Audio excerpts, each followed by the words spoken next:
बिस्मिल्लाहिर्रहमानिर्रहीम। मुअज़्ज़िज़ नाज़रीन, अस्सलाम वालेकुम। आखिर वो कौन सी वजह बनी कि हजरत दाऊद अलैहिस्सलाम की कौम बंदर बन गई? आखिर इस कौम ने अल्लाह ताला के किन हुक्मों की नाफरमानी की? क्या दुनिया में मौजूद तमाम बंदर हजरत दाऊद अलैहिस्सलाम की कौम में से हैं? आज की इस वीडियो के अंदर मैं आप लोगों को पूरी तफसील के साथ हजरत दाऊद अलैहिस्सलाम की कौम पर आने वाले अजाब के बारे में बताऊंगी। हजरत दाऊद अलैहिस्सलाम अल्लाह ताला के बरगुज़ीदा बंदे और नबी थे। अल्लाह ताला ने आपको बादशाह से भी नवाजा था। हजरत आदम अलैहिस्सलाम के बाद हजरत दाऊद अलैहिस्सलाम ही वो दूसरे नबी थे जिनके बारे में अल्लाह ताला ने कुरान मजीद में फरमाया है कि ये इस्लाम के खलीफा थे। कुरान मजीद की सूरह बनी इसराइल के अंदर अल्लाह ताला ने इरशाद फरमाया है, और हमने बाज पैगम्बरों के ऊपर बाज को फजीलत बख्शी और हजरत दाऊद अलैहिस्सलाम को ज़बूर अनायत की। हजरत दाऊद अलैहिस्सलाम की कौम के 70,000 लोग उकबा के करीब समंदर के किनारे एलिया के गांव में रहते थे, और ये लोग बड़ी फराखी और खुशहाल जिंदगी को बसर कर रहे थे। अल्लाह ताला ने इस कौम को बेशुमार नेमतों से भी नवाजा था। यही वजह थी कि ये लोग अल्लाह ताला से गाफिल होकर गुमराही में घिर चुके थे। जब अल्लाह ताला ने इस कौम को इस कदर गुमराही में देखा तो अल्लाह ताला ने हजरत दाऊद अलैहिस्सलाम को एक वही भेजी। इस वही में अल्लाह ताला ने हजरत दाऊद अलैहिस्सलाम को इरशाद फरमाया कि अपनी कौम से कह दो कि हफ्ते के दिन वो शिकार ना करें और हफ्ते के दिन का वो अदब करें। हफ्ते का दिन वो वाहिद दिन होगा जिस दिन हजरत दाऊद अलैहिस्सलाम की कौम मछली का शिकार ना करेगी, और इस दिन उन लोगों के लिए मछली का शिकार करना हराम होगा, जबकि ये लोग बाकी दिनों में शिकार कर सकते हैं। हजरत दाऊद अलैहिस्सलाम की कौम ने हजरत दाऊद अलैहिस्सलाम के इस हुक्म की पैरवी की और इन लोगों ने हफ्ते के दिन शिकार करना बंद कर दिया। अल्लाह ताला ने हजरत दाऊद अलैहिस्सलाम की कौम को इस तरह आजमाइश में मुब्तला किया कि हफ्ते के रोज समंदर के अंदर बेशुमार मछलियां होती, जबकि हफ्ते के बाकी दिनों में समंदर के अंदर बहुत ही कम तादाद में मछलियां नजर आती। हजरत दाऊद अलैहिस्सलाम की कौम ये अमल देखकर सख्त परेशान हुई। एक दिन ये लोग सारे आपस में बैठे थे कि शैतान इनके पास आया, और शैतान ने इनको ये तरकीब दी कि समंदर से कुछ नालियां डाल के हौजियां बना लो,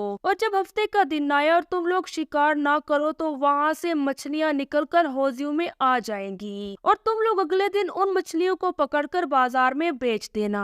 हजरत दाऊद अलैहिस्सलाम की कौम के लोगों को शैतान की ये तरकीब बेहद ही पसंद आई, और उन लोगों ने ये भी ना सोचा कि अगर वो नालियाँ डालकर हौजियाँ बनाएंगे तो ये भी एक तरह से मछलियों का शिकार हुआ।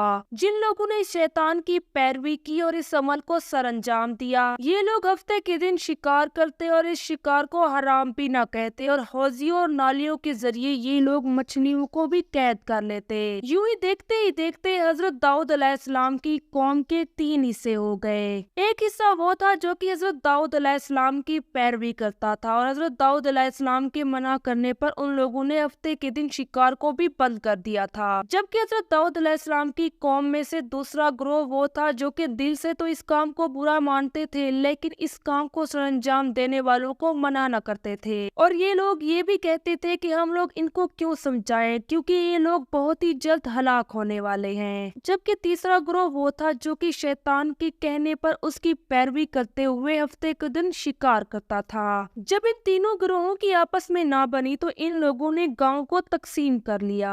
एक हिस्से में वो लोग रहते थे जो कि शैतान की पैरवी करते थे, जबकि दूसरे हिस्से में वो लोग रहते थे जो कि सख्ती से इस काम को करने का मना करते थे। ये देखते हुए हजरत दाऊद अलैहिस्सलाम ने गजबनाक होकर शिकार करने वालों पर लानत फरमा दी, और हजरत दाऊद अलैहिस्सलाम की इस लानत का असर ये हुआ कि खताकारों में से कोई भी एक दिन बाहर ना निकला। जब ऐसे ही पूरा दिन गुजर गया और खताकारों में से कोई भी अपने घरों से बाहर ना निकला तो लोग उनकी दीवारों के ऊपर चढ़ गए ताकि देख सकें कि ये लोग अपने घरों से बाहर क्यों नहीं निकले।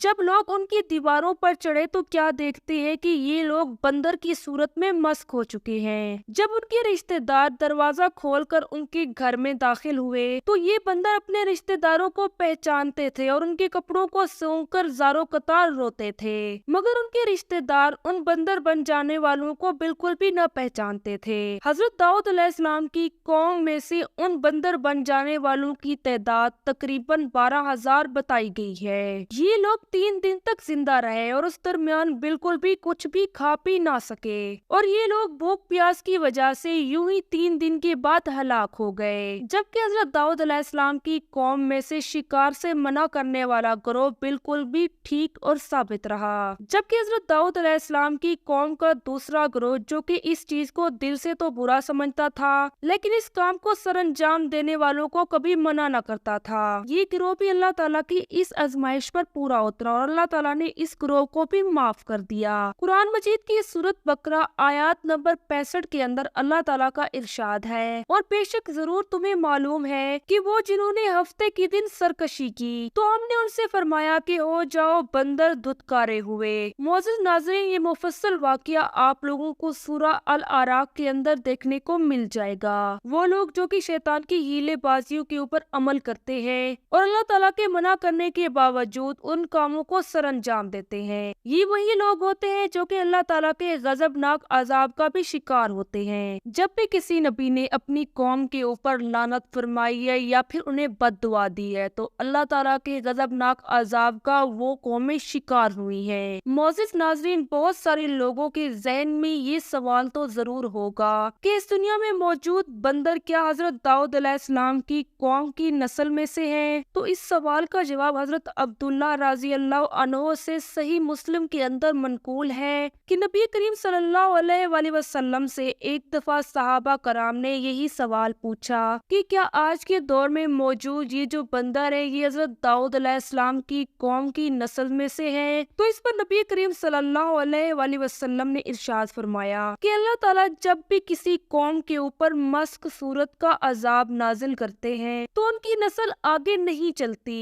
بلکہ چند روز میں ہلاک ہو کر ختم ہو جاتی ہے۔ یہ بندر پوری دنیا کے اندر پہلے سے ہی موجود تھے۔ معزز ناظرین، اسی امید کے ساتھ آج کی اس ویڈیو کا اختتام کرتے ہیں۔ مجھے امید ہے کہ آپ لوگوں نے اس ویڈیو کو لائک کر کے چینل کو بھی سبسکرائب کر کے ہماری حوصلہ افزائی کر دی ہوگی۔